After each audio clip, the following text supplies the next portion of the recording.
I remember very vividly, I experienced racism siya eh. Nabully ako. Ang misconception kasi sa mga Pilipino sa ibang bansa is feminine, bading ka, ganyan. So receiving a lot of those things. And I learned to stand for myself. That's what I learned big time. Victor Asuncion is the president and CEO of Ensky, a company he co-founded in 2015 with the mission to transform lives through clean and renewable energy solutions. Victor is not just a leader, but an inspiration with a deep commitment to innovation and a passion for making a difference. I want you to know na in life, we go through trials and tribulations. But we are not defined by those moments na nahirapan tayo. We are defined by rising up to the challenge and learning from those experiences, the mistakes, the pains that we have to grow and to become.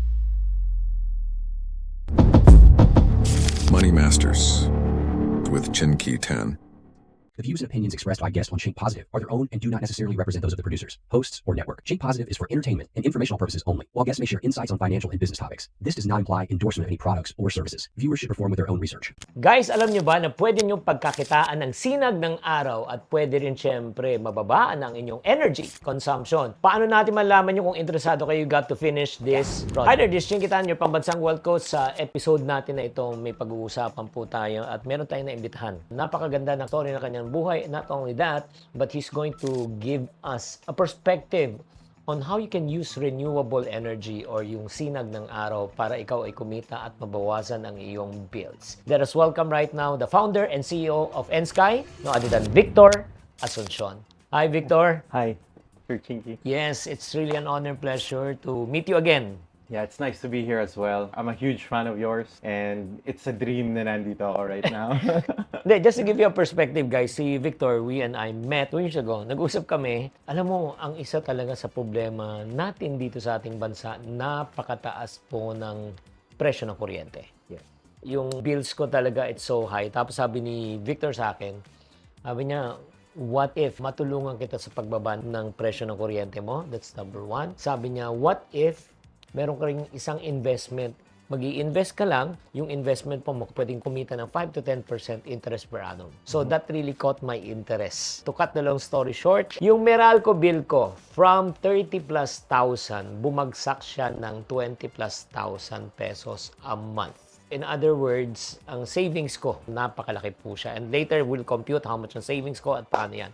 So, tell us, Victor, how did this all got started? It all got started. Grabe, yung journey from the very beginning. I grew up in Saudi Arabia kasi. And I was fortunate enough na my dad's work provided housing in Saudi. And alam naman natin, Saudi it's extremely hot. Sobrang init, no? So we lived in a house na naka-aircon 24/7. Wow. Kahit yung CR mo, yung stock room, naka-aircon. Growing up there, I got adjusted to that kind of lifestyle. And eventually, I had to study for college. I had to go back here in the Philippines. And then yun, sabi ng mga friends ko sa akin, sarado mo yung pinto, lalabas yung aircon. So parang, sabi ko, paano lalabas yung aircon? It was a foreign thing to me. Wala naman pa yung aircon, ba't lalabas? May isa pa na nagulat ako, lagi nila sinasabi, tara, punta tayo sa mall, magpapalamig tayo. So parang, pupunta tayo sa mall para magpalamig. So, na-realize ko, dito kasi sa Pilipinas, luxury yung pag-on ng aircon. Aagawan pa, kailangan 3 o 5 kayo sa loob ng kwarto bago buksan yung aircon. Na-realize ko, it's because ang mahal nga ng cost ng electricity dito. Na-compare sa Saudi, mga magkano? Sa Saudi, 24/7, centralized air conditioning, water heating system. Tapos parang pumapalo lang ng 300 to 400 reals. Siguro ang conversion nun would be around less than 10,000 pesos. A month? A month, ang electric bill. Grabe Mura, yun. mababa yung ano. Subsidized din kasi siguro ng government, yung cost ng electricity, and iba rin yung technology na ginagamit nila doon. But I saw in Saudi, growing up, matagal na to. This is in the 90s or early 2000. Nagkakabit na sila ng solar panels sa Saudi. Yung mga remote locations. Di-share to kasi doon sa Chinky. Oo nga. So, kinikwento na sa akin ng father ko na yun, yung mga solar panels na yan, dinideploy yan sa remote locations para sa mga engineers doon. So, when I came here to the Philippines, sabi ko, ang init. Sobrang init everyday. Kailan yun? This was mga 2010. Kasi 2010 ako na-enroll sa DLS-CSB. Sa College of St. Benilde, I studied there, business management. So, medyo culture shock for me. So, yun yung parang nakita kong major change with the culture from where I grew up in and culture here in the Philippines. And I just told myself, sabi ko, ano bang gagawin ko? Would I want to yearn back to go back to that kind of lifestyle? Or should I bring change with me here to the Philippines? So that's when I started conceptualizing. Bakit nga ba ang mahal ng kuryente dito? Ano bang pwede nating gawin? What kind of change can we do? So that's when I started thinking about solar. Bakit nga ba ang taas ng presyo ng kuryente? Sa Philippines kasi, there's so many factors. Number one is syempre yung generation natin for electricity.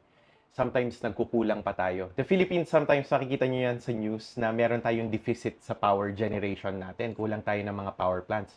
Which is ginagawa na naman na natin ng solution, which is nagtatayo tayo ng maraming mga planta, solar power plants as well. And then there's another factor, which is yung transmission. Not only is the lack of energy supply a problem, but it also transmitting from one location to another. Distribution. Yeah, distribution and transmission. We visited Bicol region nga recently, and doon sinasabi ng mga tao, grabe dito sa Bicol, parang Christmas lagi kasi yung ilaw nila patay sindi. Almost 5 times a day. Brown out, brown. Parang Pasko daw doon all year round. Basic economics, diba? Lack of supply. Malakas there's ang demand, tataas so, ang presyo. Everybody who's getting solar installed is actually, you're a hero. Sobrang saludo kami sa inyo kasi you're taking those steps to help our nation produce more electricity. Because of that prevalent problem na yan, di ba, nakakita ka ng opportunity. Yes. Paano mo, pinag-aralan mo ba yung solar itself? Did you study that? A lot of studying, a lot of researching. I've been in the industry for almost 10 years already. And then, in-cross-reference ko rin, checking how other countries do it. Initially, yung electrical side niya talaga, I studied it one step at a time. Sa totoo lang, Sir Chinky, I started talaga, ni YouTube ko lang din yan talaga lahat. Inaral ko talaga siya lahat sa YouTube. Hindi na katulad nung dati where yung mga information, kailangan mo pa mag-books and gano'n na stuff. Sa panahon ngayon, ang dami na rin mga solar DIYers out there. Doon lang din ako nag-start. And then eventually, as you learn, you get, that formal training as well. I studied din sa Meralco Academy. And then, nag-develop na rin talaga yung industry. Yeah, before we even talk about yung paano mo napalago yung business and everything, let me bring you back when you were a child. Ilang kayo magkakapatid? 5. Five There's kayo. 5 of us. Wow. How does your parents have influenced you personally sa ginagawa mo ngayon, yung perspective mo sa may buhay mo ngayon? My mom, she always supported me. My dad, sobrang focused siya in provision. And I think that's one of the things that growing up, nakita ko rin sa dad ko. My father's petrochemical engineer in Saudi Arabia. I remember I'd see my dad come home, tapos all of these new tech gadgets and all those things. And I was really drawn and fascinated by it. A lot of the desire and the love for electronics, the love for electricity, really, I got it from my dad din eh. Kasi he was the techie guy growing up. Nakita ko lahat ng mga tools niya, yung passion niya for the industry. So that was something that I also absorbed a lot. And then growing up in the Middle East, oh my God, wala ka talaga masyadong magagawa. So most of the time talaga, nasa bahay ka lang. It's either you're tinkering with things. I was also very fond of art when I was younger. Yun nga, malaki talaga yung influence niya, no? Pero, syempre, lahat naman tayo, meron tayong tinatawag na challenging moments sa buhay. Yeah. Diba? I think kasi mas maganda ang buhay nyo doon compared to the Filipinos here in the Philippines, right? Well provided kayo.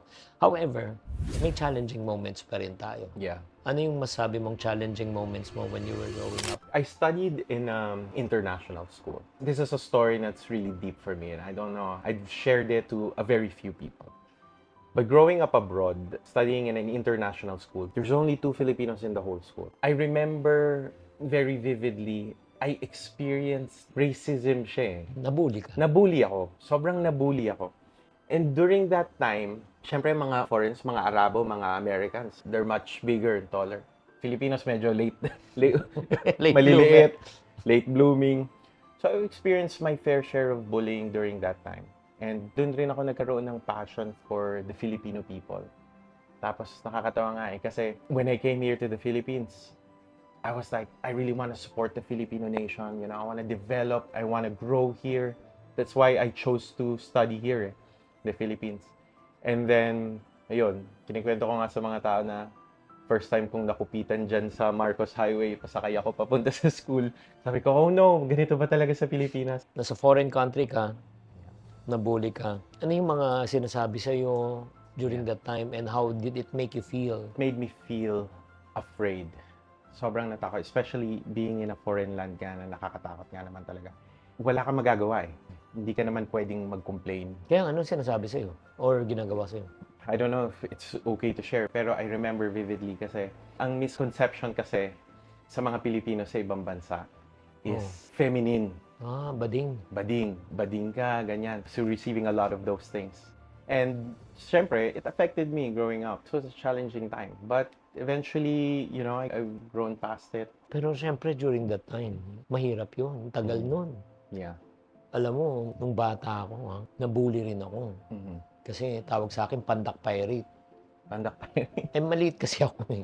Di ba? I'm pretty small. Parang it's so hard in the sense na they make fun of you. Parang ikaw, syempre, you want to fight back pero di ka makaganti. Yeah. Pero to the point na parang you try to make it as a joke. Tinatanggap mo na lang, sige, ganun na ako, ganun. Yeah. Kaya alam mo, yung bullying talaga leaves a scar to many people. Hindi siya biro. Mm-hmm. Completely agree. What was the emotional and mental effect sa iyo during that time? Actually, I think sobrang affected pa rin ako ngayon that it's my driving force in the things that I do. I'm partially kind of like, I hate that it happened, but at the same time, I'm glad it happened because it made me the person I am right now. But during those seasons talaga, nakaka-discourage siya. I feel like there's a lot of people going through situations like that, which kind of makes me wanna share more about it in the Middle East. Ang pagbubuli doon away talaga, suntukan talaga, tapos bad words. And then eventually, I was in a situation then where, you know, I had friends who backed me up then. And I learned to stand for myself. That's what I learned big time there. Grabe talaga yun. No? Nung high school, medyo, I came from another school, transfer ako. Yeah. During the time, may kasama rin ako mga transferees from our old school. Yeah. Maliit nga ako, tapos medyo, makulit. Siguro, may isa na, parang binubuli rin ako. Yeah. Tapos, basketball game. Nung basketball game, anong nangyari? Sinahod ako.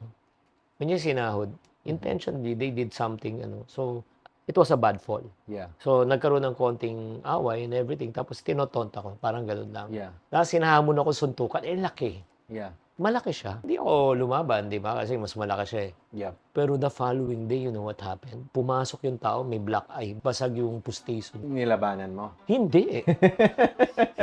Nabalitaan ko, may bumugbog. Many years later, nabalitaan ko, may isa akong kaibigan, nag-respack, pero hindi siya. Nagbayad siya ng gun.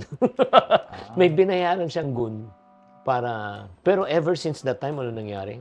Bumait. Yun ang bully sa akin. Yeah. Akala niya kasi ako ng pabugbog. Yun eh. Grabe talaga. No? Alam mo, guys, if you are right now watching this at nabully ka, this is not a joke. Pwede natin pagtawanan ngayon yan. Pero even right now, alam mo, may mga iba, they're being bullied at their workplace. They're still being bullied at their family. Parang, yun nga, they're good for nothing. Parang pabigat lang sila. Ang hirap nun. Kaya kung ikaw, nakaka-relate ka ngayon ng story kay Victor, please type relate right now in the comment section. I'm really just encouraged na you just share this and then sinasabi mo nga ngayon na you're still coping it up with. How do you cope tong situation na ito? Situation ko ngayon. Oo. I just do really well, you know. I represent my nation. I think one of the reasons why, mapapansin mo, a lot of my staff sa work, sa office, shoot for excellence. I always tell them, we're not competing on the national level, but we're competing on the global level. Dapat if you're a solar installer, umakyat ka dyan sa bubong, give it your 110%. Hindi lang yung parang okay na yan sa standards ng Pilipino, pero we need to look at that global competitiveness. That's where it's coming from eh. Because hindi rin yung nagbully sa akin, hindi siya yung Pilipino eh. It was foreign nations eh. At that certain particular moment, I felt like I was the Philippines. Kasi na-mention ko, dalawa lang kaming Pilipino. I felt like I was the Philippines in the midst of all the countries around me. And how do I defend myself? How do I fight for myself? Ganyan yung feel ko. So that's what I bring in. I was just talking to my staff. I was telling them na parang, guys, we're Filipinos. I don't want na yung work natin, our identity, to be like, ay, you're weak, hindi maganda. Pag nakikita ka sa ibang bansa, domestic helper ka. Pag engineer ka sa ibang bansa, ano ka lang, maintenance person ka lang. Nag-grow yung compassion ko for that. I want the Filipinos to know na we compete on a global scale na Wow. napaka-reliable natin, we're hardworking, ganun ang pananaw natin in our craft, in our skill. So, yan ang naging foundation ng company mo, ng Nsky. Yeah, doon ko tinanim lahat ng frustrations ko that I felt in the past. So, tell us the story, how you started Nsky, di ba yung parang journey naman?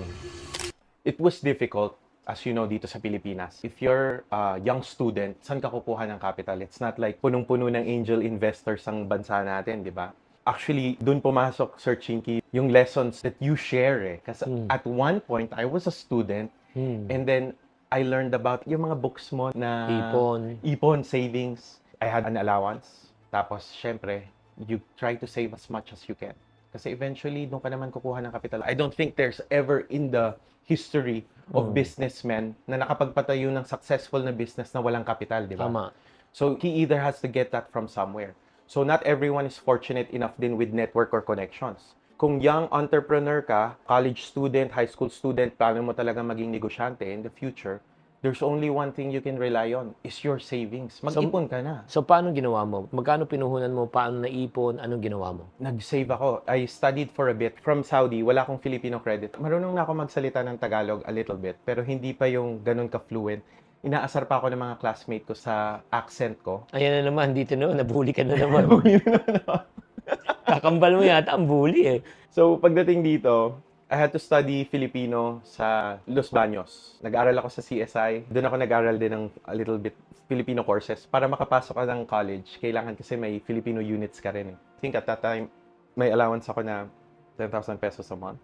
I think ngayon, medyo maliit na yun, you know? Every day, breakfast, lunch, dinner, kumakain lang ako doon sa isang restaurant na one piece na barbecue. Tapos, 1 cup of rice and sabaw. Magkano? 20 pesos. Okay. 20 pesos pa, grabe. Per meal. Oh, per meal, yun na yun. Tapos, only sabaw. So, 20 pesos lang yung breakfast ko. As Lunch. much as lunch and dinner, dun lang din ako kumakain kasi malapit yun dun sa tinitirahan Kaya nga kong mga apartment. magkano rin? Gan 20-20 rin. 20 din, 20-20 ganon. Sobrang tipid ako. Sad yung pagtitipid ko nun. Kasi nag-iipon talaga ako eh, nagsisave ako. That was the time ba na nabasa mo na yung mga books ko? Hindi pa. Nabasa ko na, as a young person, medyo foreign pa eh. So, mababasa lang ako ng mga books. Nabasa ko rin yung kay Robert Kiyosaki, Rich Dad, Poor Dad. Naano ko na rin yon. Before that, yung dad ko rin, nag-ano rin kami eh. Pag birthday ko, may mga gift ako nare-receive. Sinasabi ng dad ko sa akin na, oh anak, uutangin ko muna tong pera mo ha. Tapos, gawa tayo ng kontrata, bigyan kita ng interest rate. Nakukuha niya yung pera na nakukuha ko sa birthday ko. Tapos, nilalagyan niya interest rate. Tapos, 5 years later, sinisingil ko na. Ang laki na ng interest rate. So, natutuwa ko na ganun pala ang interest gumagana. Na-build din yung forming blocks. So growing yung up. sa 10,000 pesos, mga magkano na iipon mo during that Almost 70 to 80%. time? Wow, that's amazing. 70 to 80%. Pero ang laki ng sakripisyo mo. Malaki, malaki. Feeling ko nga ang naging drawback doon is yung health eh. Kasi syempre, sobrang pagtitipid mo, natipid mo na rin yung health mo. But balance lang din. Ngayon natututunan ko is trying to balance those two things eh.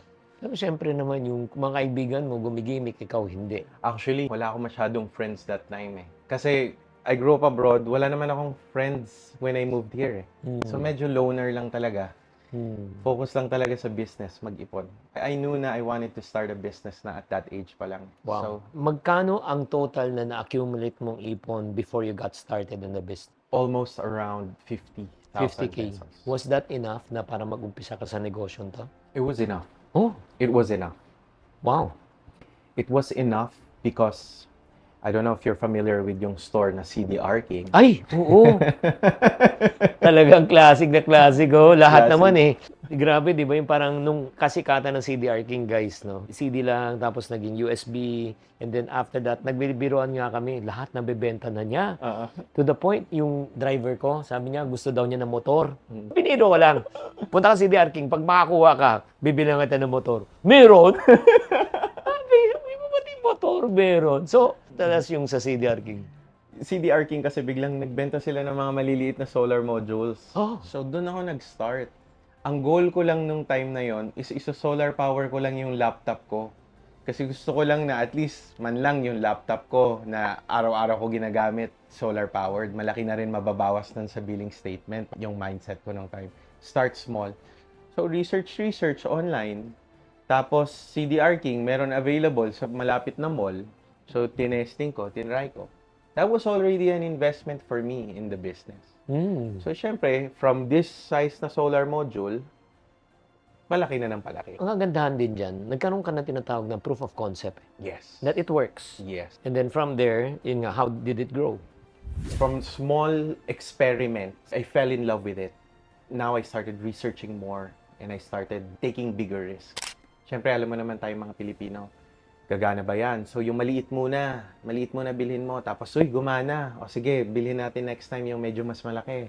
Uy, gumana pa rin. Hanggang yun na. Doon na tayo dun sa mga malalaking solar module na halos kasing laki na ng tao. We had a friend from Saudi Arabia, family friend, who made the riskiest decision of their life. Ano? They called me, they said, Victor, papasolar namin yung house. And that was the biggest contract that I had that time. Student ka pa noon? Hindi na ako student noon. Nag-progress na yon later on. 2015 na to. So, Pero kailan ka 5 years nag-start? later. 2015. Sir Chinky, nag-start siya sa savings after graduation ako. Thesis ko kasi yung solar. So, college for 4 years, 5 years. Towards the end of college, doon ako nag-iisip na ano kaya ang gagawin kong thesis. Gusto ko yung thesis ko sana would be something na business na I'm passionate about it na. Yung thesis ko was yung company namin ngayon, which is yung N-Sky Solar Corporation. Doon ako nag-start mamili ng CDR King solar modules. I was also trying to show, yun na yung proof of concept ko eh. Yung thesis ko, kumbaga parang hitting 2 birds with 1 stone. Ina-attempt ko na yung business ko and at the same time, ito na rin yung thesis ko. Para tipid rin. Doon pala, tipid tips na kagad yung ginagawa doon eh. So, finished my thesis that time. And then, yun nga, yung client na family friend. Yung client of family friend, that was the first major project. That was my first major official project. So, how much was cost? yung cost. Yung para sa client, yung ano, magkano? It was so expensive pa at that time. 1 kilowatt system lang yun. 300,000. Yes. 1 kilowatt 1 pa lang. kilowatt. Magkano cost mo nun? Yung cost nun, ang mahal nun. Kasi nung time na yon yung 200 watt solar module was nasa 22,000 pesos eh. Ilan yung unit na kinuha mo nun? 6 or 9 units, parang ganon. So, magkano kinita mo ng first project? Ganito na, it helped push my business. Kasi nagkaroon akong project, may kita ako from that.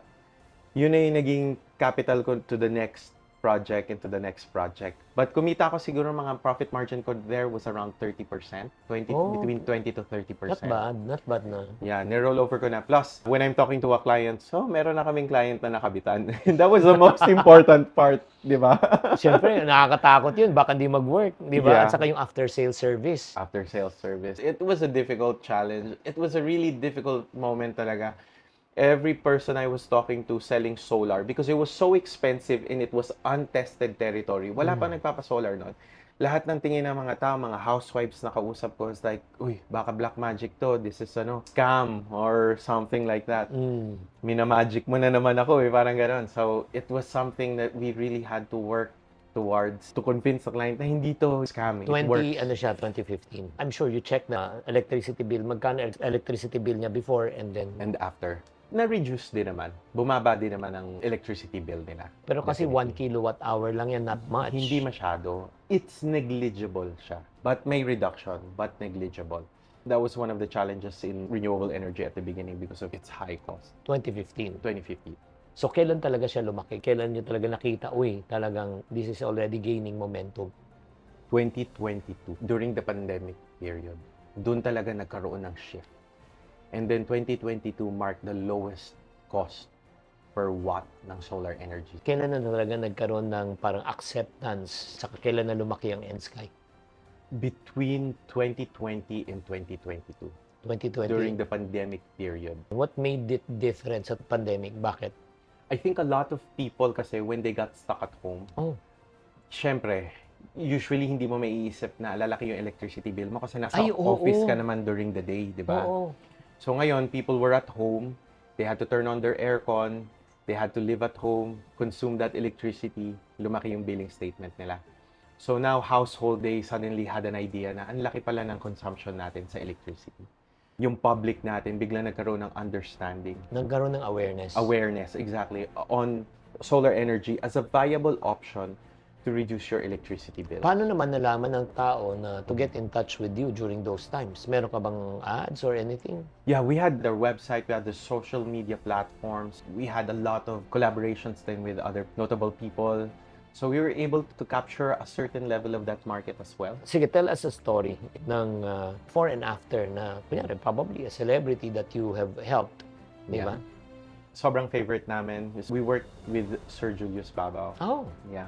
I love Sir Julius Babao so much because natatandaan ko how we got to know each other was nagpapalipad lang ako ng drone from outside the house. Tapos nakita niya ako, pinatawag niya ako kung anong ginagawa namin doon. So nagkakabit kami ng solar. Eventually, he loved the idea of renewable energy. Tapos he chose us to be able to install the solar energy in his house. Like, una pa to, mga 7 years ago. We were talking about it nga eh. Sabi niya, I chose your company because you were a young company and I wanted to help young businesses to grow. So we have a very soft spot. We love helping, carrying out that message to the people. And then, ngayon, we also started working on lithium batteries as well. So, Kay Julius? yeah, we sent him over like one of the new solar batteries that we have. And yan lang, it's exciting because the technology is ever developing that. Although, pababa din yung prices niya, but new technologies, new features are coming in. Magkano electricity bill niya dati at saka nung na-install magkano? Si Sir Julius naman kasi, Sir Chinky, ang lakas ng consumption niya eh. Like, yung house niya, I think he was billing around 30 to 40,000 pesos prior. And sometimes yung consumption natin kasi nagva-vary yan depending on season, lalo na kung holidays, mas mataas ang consumption natin. But during the burn months, nagre-reduce yan by around 10 to 20,000 pesos na shave off from the billing statement. So, there's a lot of things to learn about renewable energy nga eh. Katulad yung changes of weather. Like, recently, di ba, the last month, parang bagyo. tinadtad tayo ng bagyo. Walang weekly. masyadong ulap. Yeah. Yan ang disadvantage naman ng tinatawag nating renewable energy. Kasi pagka walang araw, wala siyang napoproduce. Pero ako naman, I personally am so thankful and grateful. Noong 2022, nagpa-install ako through you. And yun nga, si Julius yan yata nag-refer, right? Yes. Because of the referral of Julius, nagpa-install ako. Ang electricity bill ko, 30 plus thousand a month. Yes. Pero ever since nung ipa-install ako, naging 20 plus thousand pesos a month. Mga nasa at least 30 to 40% Ang reduction. reduction. So, to cut the long story short, para magkaroon ng perspective ang lahat ng tao dito, ang laki-laki naman ng ilalabas mong pera, di ba? Para ma-reduce yan, di ba?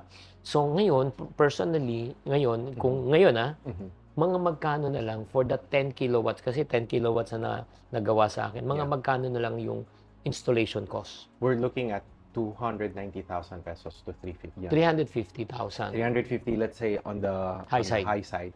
Because there's a lot of factors that needs to be considered. Then, height ng building, yung ganun. Pero, we have a promo actually right now, nasa 290 siya, ang 10 kilowatt. Let's look at this. At 350,000, tignan nyo 350,000 pesos ang ilalabas mong pera. Yes. Pag ilalagay mo yung pera sa bangko, Yes. ang interest mo, 1% interest per annum. Yes. So, kikita ka ng 3.5. Yes. Wala pang tax yun. Pero dito, 350,000 nilagay mo. Let's say, 10,000 na lang ang Savings. mabawasan. Yes. 10,000 times 12. Yes. That's 120,000 pesos Per year, yes. per year. Yes.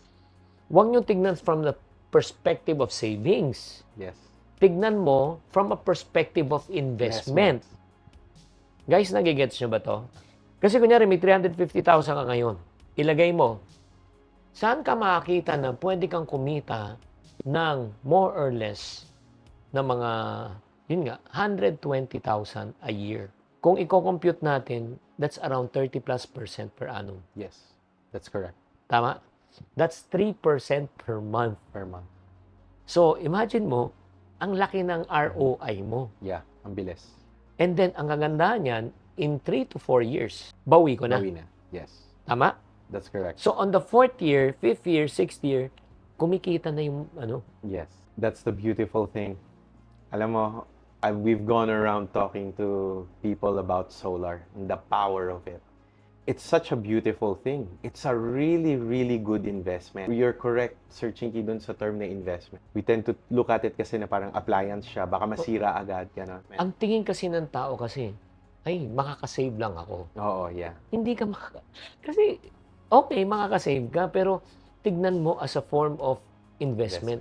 Yes. As a matter of fact, alam mo, pag nagnegosyo ka, ang ROI niyan, 3 years, 5 years, 10 years, babantayan mo pa. Mm-mm. Alam mo, nakikita ko kasi, ang solar ay parang property. Kasi di ba bumili ka ng property? Mhm. Bakit mo bibili ng property? Kasi gusto mong tumubo, Yeah. di ba? Papaupahan mo siya eh. Mm. Tama o mali? Exactly. That's correct. Question, pag nag-invest ka sa property, magkano ang ROI mo per year? Di ba? Almost 10 years ata if you compute it. Kaya nga, 10% per annum. Maganda na yun, ha? So, 10 years ROI ka. Yes. Tama? Mhm. You're going to invest millions or hundreds of millions. Pero right now, based on the computation that we made, We're doing 33%. 3 years. Ang bilis niya, ang lakas niya talaga. Grabe. Let's talk about the pros and cons. Major cons talaga. It's a beautiful investment. Everybody should get into it. But the problem is, how about those people na walang bahay, umuupa lang? Number 1, ano pa? Mga taong nakatira sa condo, Hindi how do pwede. they engage? Hindi rin pwede. Number 3 is yung fear nila na paano kung bumagyo, liparin yung solar module, masira, mabagsakan ng puno, or something like that. Technical problems. Yung third part na yon, one way to mitigate that is to work with a reliable partner. Just like us. Yung warranties natin, set in stone yan. Pag 30-year performance warranty, yan yung warranty niyan for its time. Guys, kung kayong tatanungin ko, sa palagay nyo bang maganda bang mag-invest sa solar? Maganda ba based on the numbers that we talked about? Paki-type lang sa comment section. So, may fourth na issue yan. Ang fourth na issue is affordability. For the question, nagpa-install ako sa'yo, tinanong ko sa'yo kung meron kayong payment system, payment plan. During that time, 2 years ago, 2022, wala pa. Wala pa. Pero right now, meron na ba kayo ngayon? Meron na kami searching key. Ha? We have many different options to purchase our solar energy system. One, you can go for a solar mortgage. These are for usually mga large installations, commercial. Pero pwede rin ba residential? Hindi. Pwede rin residential. No problem sa residential. Ang important lang doon is the homeowner owns the house. And number 2, we also have credit card portals. So you can purchase the solar energy system through your credit card. And number 3, we have our in-house financing. Sige, let's talk about yung I think, yung logical kasi hindi na kailangan ng mga approval na matagal. Yung sa in-house. Mga in-house ilang financing. % ang babayaran nilang extra? May mga promos kami na 0% interest. And usually it's 1% lang naman yon per month. Okay. Ang interest rate for a long term. Like for instance, 12 months or 24 months to pay.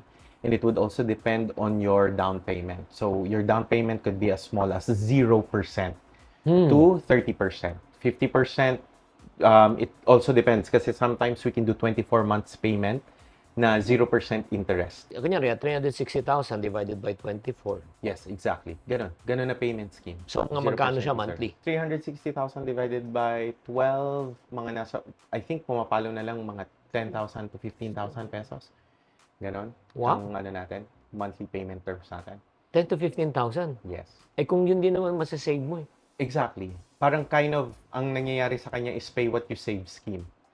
Pay what you save, yung kung ano yung nasisave mo sa monthly electric bill mo, yun yung binabayad mo. The only thing difference is that after 24 to 36 months, wala ka nang babayaran. Kasi wala ka na rin babayaran ng electric bill eh. Or subsidized na yung electric bill mo. So, it's a win-win situation. Grabe. So ngayon, kasi ngayon may 10 kilowatts ako. Di ba? Yes. Pwede ba ako magpa-install ulit ng another 10 kilowatts? Of course. I think from the last installation, tsaka yung photos, alam ko na meron pang space yung bubong. May space pa. So pwede pa ako Pwede ka pa magdagdag searching. Isi-zero na ba natin yung billing statement mo? Oo naman, gusto ko naman ma-zero, parang awa mo na. Kasi malaki rin yun eh. Kasi ngayon, nasa normal range ko, 20 plus pa rin. 20 plus thousand pesos a month. Yeah. So kung nagpa-install ako, pwedeng bumaba na ng mga less than 20 or 10 na yan. Yes. Parang ganun. Yes, definitely. Searching. Tapos we'll have batteries then so you can try it out. Yung mga bago, we have a lot of new technology. Okay, educate us right now. All right. Educate us.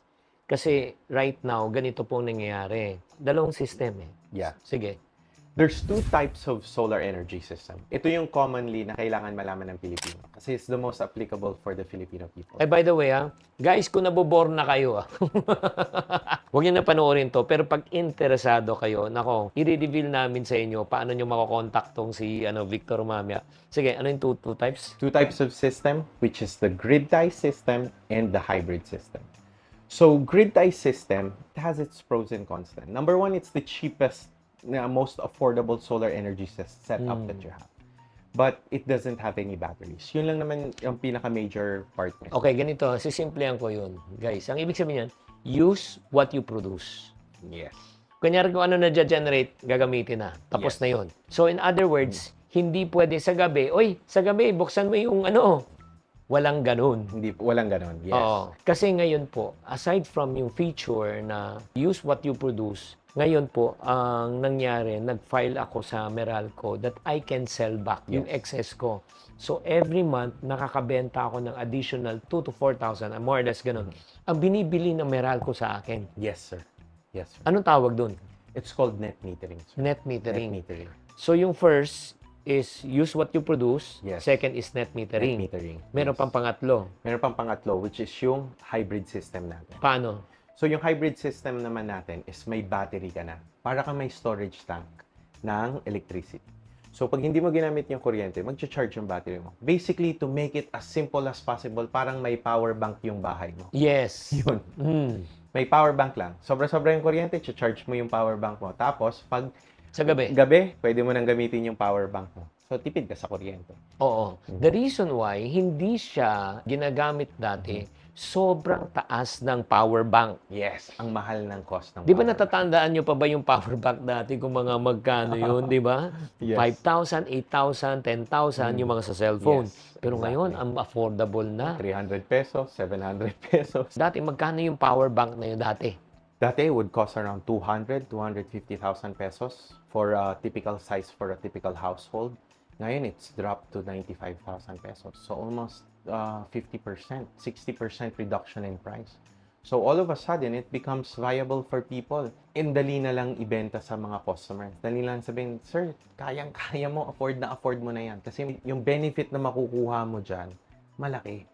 Kasi now, mag-iimbak ka ng kuryente mo doon, gagamitin mo mayang gabi, wala ka na talagang bibilhin na kuryente kay Meralco. At saka, ang kagandahan niyan, kasi mas malakas ang gamit ng consumption electricity. Sa gabi. Yes, that's true. 70 to 80% talaga ng peak consumption ng bansa natin happens after 5 p.m. Kasi nagsiuwian na ng mga tao. Okay. Okay guys, ito yung interesting part. The interesting part, nag-usap kami ni Victor. Pina-check ko kung magkano ang total na nasa-save, no? In 2 years' time, there's a way to monitor it. Yes. Sige, pinaka-online. ano nga. Makikita natin dito, with the online monitoring system, makikita natin how much we're producing today. Right now, we're producing 46.40% ng capacity ng system natin. We're producing 6.96 kilowatt hour. Right Out of now. the 10. Yeah. Yes, sir. Tapos, ngayon, medyo mataas ang sikat ng araw ngayon, 2:41 p.m. Makikita natin yung production natin throughout the day. So, we can see the health of your system na it's still performing just as well as that time 2 years ago. Yes, exactly. Makikita natin dito yung coal save natin. Instead of coal-powered power plant, 12.1 tons of coal na ang natipid natin. Carbon emission reduction din, 31.48 tons na ang na-offset natin sa environment. And the most important part, Sir Chinky, is yung total yields natin. We can see here, every day, recorded yung production ng kuryente natin.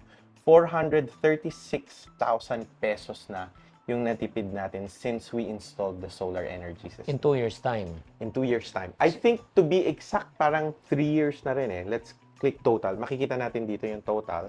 So, from 2022, yes, 2022, part lang nung year ng 2022, 2023, and 2024. Yan. So, 2.5 years. So, 2.5 years is a total of 30 months. 400,000 divided by 30. 13,333. 13,333. That's pretty much nag-average yung monthly savings mo from your solar energy system. So, ang laking bagay, di ba? 10 kilowatts lang yan. 10 kilowatt system. So, Yes. next week, install ka na ulit ng 10 10 kilowatts. kilowatts.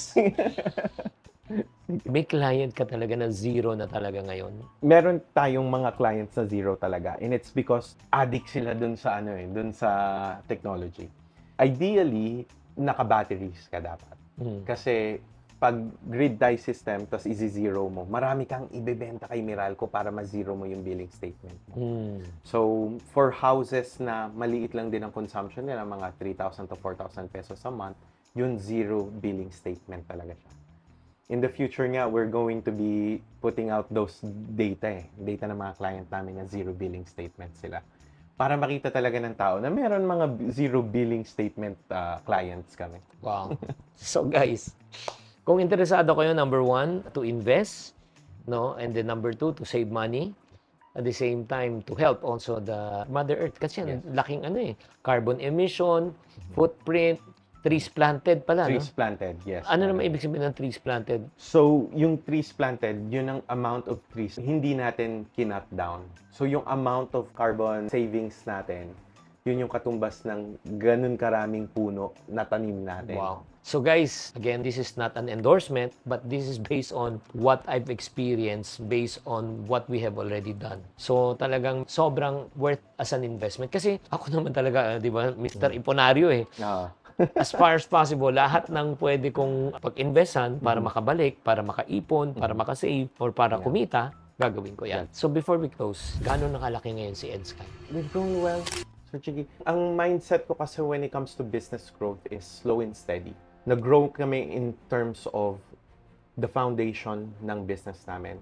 Before kasi, Sir Chinky, during that time, nagre-rent pa kami sa BGC ng office. Ngayon? So ngayon, we purchased our own building sa Wow. North Caloocan. Medyo malayo, far view.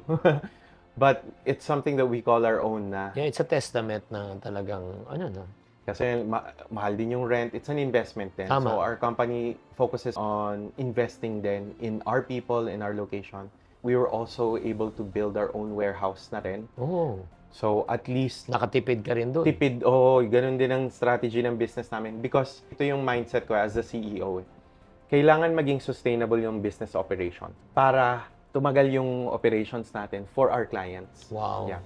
Kasi, kunyari, hindi healthy yung company namin. Hindi healthy yung Ensky Corporation. I remember a client will tell me, binibigyan mo ako ng 30 years warranty, baka mamaya after 5 years, Wala ka bankrupt na. na yung company mo. So, one way to be able to assure our customers na hindi kami mawawala in that period of time is that our company invests heavily in our assets, in our operations. Very sustainable yung operations namin. Our own building, our own warehouse. That's how we've grown so far. Hindi kami masyado nag-focus sa marketing, Focus on your small amount of customers. Make sure na masaya sila. Saan kayo pwedeng mag-service? Like for example, may nakikinig ngayon na OFW in the province, Visayas, Mindanao. Do you also service? How far? We service nationwide. Oh, We service nationwide. We talk to our customers. One of our clients is in Mindanao, a motor pool. Laki ng installation na ginawa namin doon. So almost 80 kilowatt power installation. oh, Laki din ang nasisave nila. I think they're saving 200 to 300,000 pesos a month. wow. Yeah. Kung nasa Mindanao man, or Bicol, or Ilocos, we try our best to be able to send our products there, to send our technicians there. Actually, I'm going to be in Bicol in the next 2 to 3 days because we're building a warehouse in Bicol as well. My mother kasi is Bicolana Oh. So, we have a family there and my cousins, they would always say na, yun nga, Christmas dito lagi because patay sindi yung ilaw. We installed our first hybrid system there. And dumaan nga recently yung bagyo. They were the only house Na may kuryente. na may kuryente. Sabi nga nung pinsan ko, sabi niya, naging relief center na yung bahay na. So, doon nagpapacharge yung mga tao. Mga ganun na bagay. Kasi ilang araw rin walang kuryente. No? Yes. Lalo na pag may natural calamity, medyo matagal bago ma-restore yung power. Okay, so gaano katagal ang installation? For installations na 5 to 10 kilowatts, it would usually take 3 to 4 days. Not bad. We take our time. Actually, matagal na yun. We take our time. Hindi namin minamadali yung trabaho. Our team operates like this. Less people doing the installation, pero longer period of time. You have achieved a lot, di ba? But I also want you to leave a message for people na talagang nabully dati. Na hanggang ngayon medyo may trauma pa rin. If you're out there tapos you've experienced something similar to what I've experienced, all I want to do is I want to encourage you. I want you to know na in life, we go through trials and tribulations, but we are not defined by those moments na nahirapan tayo. We are defined by rising up to the challenge and learning from those experiences, the mistakes, the pains that we have to grow and to become stronger. So I encourage you, if you want to be an entrepreneur in the future as well, take those moments to reflect and to grow and to understand yourself. And I hope ultimately that you are encouraged by this video. I hope na encouraged din kayo. Paano kayo makokontak? How do they get in touch with you? You can reach us on our website, www.nskycorp.com. You can reach us on our social media platforms as well, Nsky Solar and Nsky Corporation. You can reach us on our corporate phone number at 0917-632-6189. Looking forward to hearing from those people out there who are interested in getting solar power and being a part of our movement for a greener and cleaner Philippines. At may magandang balita yata kang sasabihin, di ba? Yes. Sa mga taong nakikinig at nanonood ngayon, ano yung good news? So for those people who are interested in getting solar through this video, we have a hashtag. Smart Solar. So if you're going to avail, you get freebies from our company and additional discounts. And so, yon, Sir Chiki, malaking bagay yung mga discounts na yan para sa mga nanonood na viewers natin. So don't forget to inform our company about your promo code hashtag. Smart Solar. Guys ha, hindi to paid advertisement ha. Baka sabihin nyo, paid advertisement to. No, the reason why, yun nga, I want to, because I experienced the benefit eh. Yeah. O, sobrang laki ng savings. 400,000 na, di ba? Yes, In exactly. 3 years time. So guys, if you're interested, get in touch with them. So right now, i-challenge na natin ngayon si Victor na mag-ipon. Oo. Nice. Nag-umpisa ka na mag-ipon, di ba, nung ikaw ay nasa college. Yes. So right now, meron tayong 60,000 ipon challenge. Ito yung ano natin. Start ka muna sa 20 pesos. Mga barya-barya, pag-uwi mo, shadan mo lang dito. And then lalagay mo yung barya at saka perang papel dito. Okay. From 20, you go to 50, to 100. Pag nabuo mo siya, may 60,000 ka. 60,000. Wow. Na hindi mo napapansin, di ba? Don't forget the start date, end date, and saving for what? Saving for a solar panel. Yes. Pag nabuo mo na yan, di ba? So, yun. So, I'll give this to you. This is your ipon box. Thank you so much, Sir. At syempre naman, di pa tayo nagtatapos, i-challenge kita sa ipon cards. Ito naman yung you can save at least 100,000 by using these cards. Syempre, minsan, magkano kaya save ko for the day? Pick a card, pick a card. Basa. Galanting Partner Challenge. Ang maghuhulog ng savings sa ipon box mo ay si jowa, asawa or partner. Lambingin mo siya nang magbigay ng malaki para mas malaki rin ang maipon mo. Kung single ka, maghulog ng 150 pesos. Ganda nitong challenge na to, ha? Ito, isa pa. Ayun. Ask a number challenge. Piliin mo ang katabi mo o kasama mo ngayon ng isang number between 1 to 500. Ang sagot niya ay ang amount na ihuhulog mo sa ipon box mo. Sir Chinky, 1 to 500. 5,000 pesos. 500. 500. So, yan ang ihulog mo. Di ba? Tama. So, ito sa'yo na rin yan, yung Thank ipon you so cards. much. Di ba? It's a fun way for you to save money. Again, thank you very much, Thank you Victor. so much. Thank you so much. So guys, there you have it. Sana naman na-inspire kayo, na-encourage kayo. If you're inspired and encouraged by the life of Victor, then dating nabully ngayon po ay talagang successful na entrepreneur and CEO ng kanyang sariling kumpanya. Kung kaya niya, kaya mo rin. That's the reason why I just want to challenge you. Nothing is impossible if you believe in God. Tatandaan, tamang karunungan, tamang disiplina po ang susi sa pagyaman.